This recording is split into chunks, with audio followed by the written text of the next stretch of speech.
Bonjour, Serge Michel, je suis rédacteur en chef de ID News. L'an dernier, je me suis adressé à vous pour soutenir le projet Ukraine Stories. Nous avons, grâce à vous, pu faire écrire des journalistes ukrainiens et russes. Cela a été très remarqué et je vous en remercie. Cette fois, le sujet est moins dramatique mais ô combien important.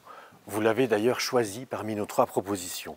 Vos données personnelles, votre vie privée. Plusieurs journalistes vont s'y mettre pendant plusieurs mois et cela n'entre pas dans le budget d'un jeune média comme le nôtre. Moi, c'est Grégoire Barbet, je travaille chez ID News depuis presque 2 ans maintenant.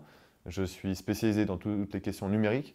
J'ai coécrit un ouvrage qui s'appelle Notre si précieuse intégrité numérique, coécrit avec Alexis Roussel, qui est l'ancien président du Parti Pirate Suisse. Je suis Sarah, je travaille pour ID News depuis les débuts. J'écris sur la science et les technologies. Aujourd'hui, les Suisses utilisent énormément d'éléments dans leur vie de tous les jours qui sont liés au numérique.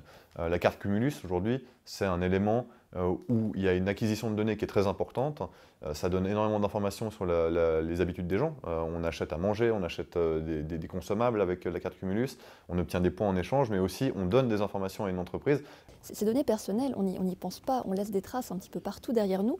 Elles peuvent être utilisées pour des choses qui sont tout à fait légitimes, que quand on prend le train, on va acheter un timbre à la poste.